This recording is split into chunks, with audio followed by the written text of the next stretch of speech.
Hi guys! We are now back at The Daily Dive. Ayan, tayo po ay nasa episode 5, part 2. Ayan. So kuya, ano na ba ang ating mga Pag-uusapan. So ayan, pag-uusapan natin ngayong araw na to, Martes 7 p.m. is about gaano ka-importante ang magkaroon ng paki sa sarili or importance of self-care. Ayan. Ganda niya. Gaano ka-importante. Ikaw, Ray, gaano ka? Self-care. Ano masasabi ka? Sige. Araw ka. Siguro sa akin, importante siya bilang para sa sarili natin na nakapalaga natin yung sarili natin. Kasi kapag di mo pinahalaga ang sarili mo, parang kawawa ka. Siguro yung importante siya sa akin para mabuhay ka din ng mahaba. Kasi pagka hindi mo inalaga ang sarili mo, pwede kang Wait lang. Ano kain? Pansit? Hindi, lang kumbaga, yung workout mo yung sarili mo, yung ganyan. Tapos yung parang bawasan din natin yung magpuyat. Kasi ako din madalas din ako magpuyat dahil sa mga online games. Ayun. Yun naman yung physical self-care mo. Comment nyo rin, especially sa girls. Okay ba sa inyo yung mga gamer na? Okay lang yun, gamer kami. Hindi, kung doon ka kumikita di ba? Okay na yan, okay sa iba yung paglaruan. Puso. Siguro ayun lang muna na sabi ko, singit na lang siguro ako pagka. Okay. Sige. Ikaw, tol. Oo. Importance. Oo. Kung sa importansya lang ng pagmamahal or Sa sarili. pagbavalue natin sa sarili natin, sobrang halaga niya. Kasi tandaan natin guys, aside sa family, wala naman tayong ibang magiging kakampi, di ba? Kundi talagang sarili lang natin. So bago tayo matutong magmahal sa iba or magmahal ng iba, matutunan muna natin mahalin yung sarili natin, di ba? Tama. Doon naman yun kung paano natin inaalagaan yung sarili natin, doon tayo makaka-attract ng mga tao. Doon tayo makaka-attract ng mga positive na bagay. Diba? So kung hindi natin pinapahalagahan din yung sarili natin, ganun din yung magiging tingin sa atin ng ibang tao, diba? Kasi nasa pagdadala mo yan diba? So, umpisahan natin siguro self-care in terms of siguro physical muna tayo. Physical, yan. Physically, syempre, much Gaano better. ka-importante yun? Oo. Sabi nga ni Ray, kanina kuya, dapat mas maganda na mag-self-care tayo para humaba yung buhay. Paano self-care yung tinutukoy ni Kuya Ray doon? Pwede tayong mag-exercise, di ba? Hit the gym, guys, di ba? Magbuhat kung kaya, di ba? Iba rin kasi kuya yung dating, guys, iba yung dating din, no? Sa babae kapag pag medyo masculine tayo, di ba? Totoo yun. Kasi doon mo makikita naman. Build up Tingin. Labas mo.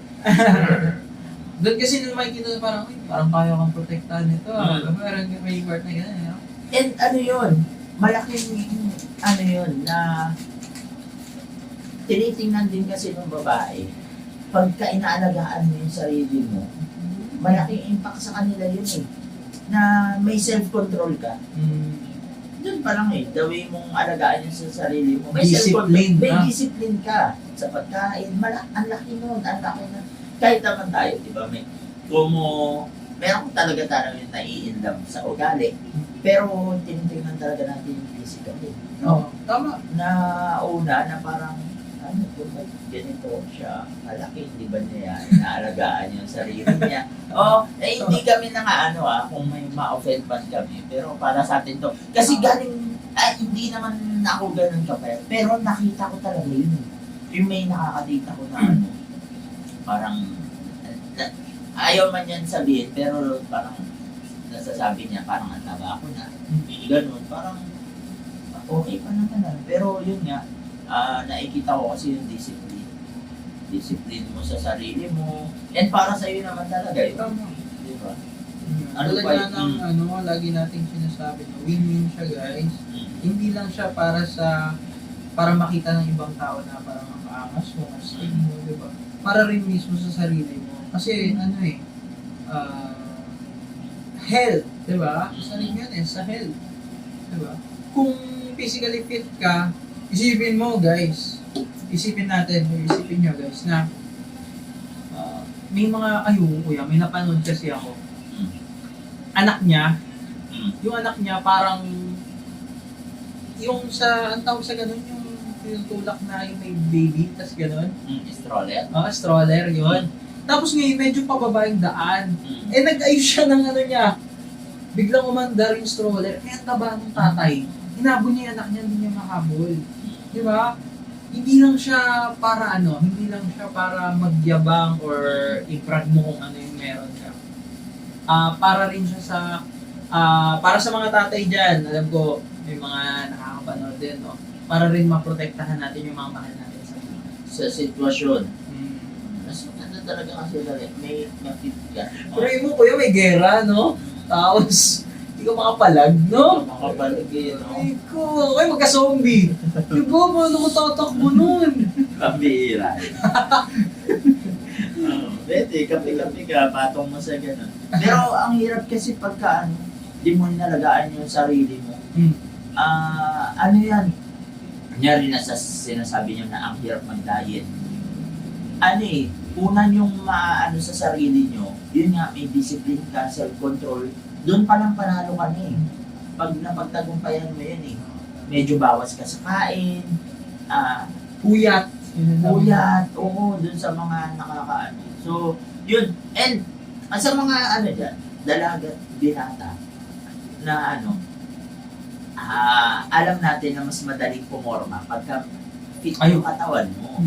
Para sa atin din to na kita nyo, pagka medyo chubby kayo, ang hirap. Parang may damit ka na medyo imbis na ka lang sana, nakakapagtakit ka pa. Di ba? Ganyan ako dati. Kung hindi, ang laki kasi ng yung taba ko dati hindi ako nakapagtakin sa church. Kasi pag nagtakin ako, kita. So, parang binorkout ko din sa sarili ko yun na syempre, na-broken ka parang gusto mo may improve ka sa sarili mo. Diba? Mahal mo yung sarili mo, improve mo yung sarili mo. Diba? Ganon din sa emotion, improve mo. Kung mahal mo yung sarili mo, palakasin mo yung emotion mo. Hindi ka basta-basta mahatak ng, hindi ka basta-basta mag-broken. Kasi alam mo, yung worth ng sarili mo, alam mo kung gaano ka-importante yung sarili mo. Okay ka na physically. So, dapat ang workout mo naman yung emotion. Emotion, diba? yan. Oo. Ang ganda niyan. Emotion, importance ng pagiging, alagaan mo yung, naalagaan na natin yung physical natin. Malaking tulong yan. Tulad ng sabi ni Ray na haba yung buhay natin. Mas magiging healthy tayo. Tsaka pala kuya, may nabasa din ako sa Facebook about sa science na birang-bira lang sa mundo natin yung matabang nabubuhay ng matagal. Kumbaga yung mga medyo pataban na tao, maaga silang namamatay. Nakakatawa yun. Natawa yun. Yung mga yung mga? Mga matataba ba hanggang namamatay. Kumbaga, syempre, andun yung cause na sakit sa puso. Science Tapos, din Science. Kumbaga, hindi kami hindi kami yung No hate, no judgment, no hate, guys. oo. Judgment. Nanggaling din kami dyan. Di man kami ganun kapayat, pero alam namin, medyo bawas ako, sobrang bawas na talaga. Ang hirap gumalaw yun, no? Hirap gumalaw. Basketball? Yun yung ko kalap. Ay, oo. Dati sa basketball. Para rin siya sa ikabubuti ng karamihan. Yun, nalagaan niyo yung sarili niyo. Pagka inalagaan niyo yung sarili niyo, ang daming magbabago sa paligid. Kahit sabi mo, physical lang yan, mas maganda pa rin yung panloob.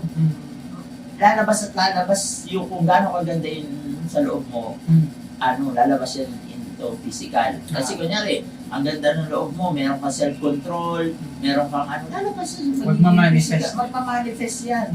Ay, may self-control ka. May self-control ka sa pagkain. Disiplina sa May pagkain. disiplina ka. Oo. Tulog. Kasi pag sobrang takaw mo, gluttony na, may kasalanan ka na, di ba? Kasalanan yun, magiging sobrang matakaw eh.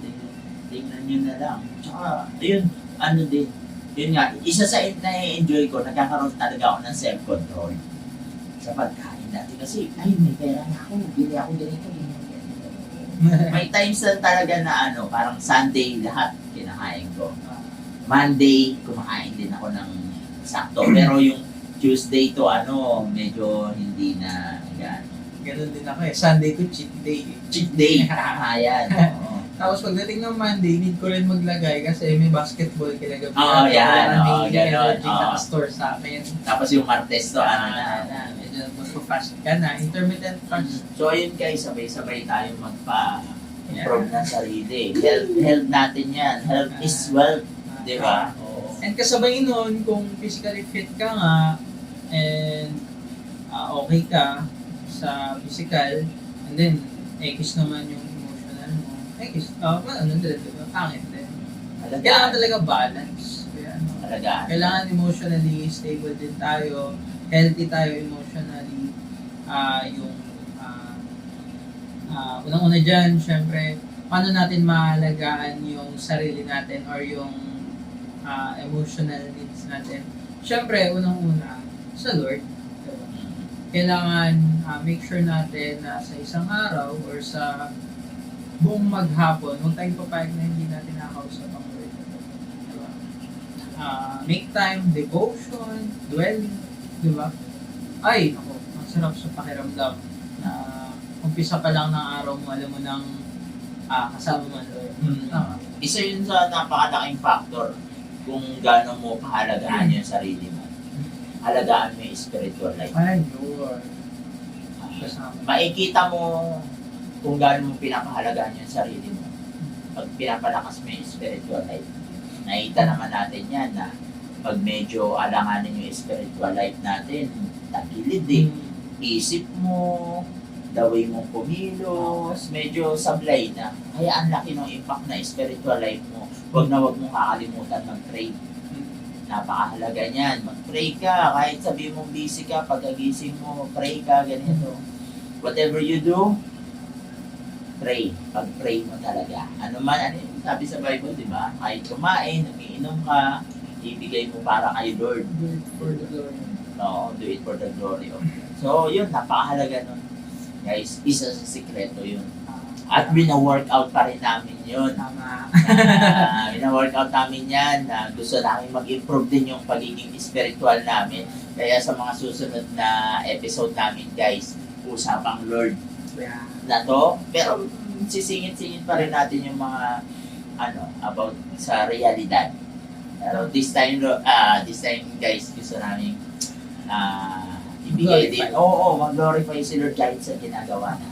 Diba? So yun, meron pa ba? Yes pa ba tayo? May mga masasabi pa ba kayo? Yeah. Kasi doon pa lang sa emotional needs natin, sa Lord pa lang, pasok na lahat eh. No? Totoo. Kasi ang Lord na ang magbibigay ng wisdom sa kung ano pa yung mga natin, eh, mga Totoo. kailangan natin. So, magiging healthy lang talaga tayo, magiging emotionally stable, emotionally mature lang talaga tayo kung ilalapit natin yung sarili natin sa Lord. Yun lang. Tama. So sa mga nakakapanood sa amin dyan, kung mga nakaraan, about puro kalandian. Ngayon, mas masarap i-involve natin sa Lord sa Tama. ating buhay. Oo. Makikita nyo kung gaano mas magiging masaya yung ating episode. Yeah. Diba? So yun, alagaan natin yung sarili natin, workout natin physically, health natin,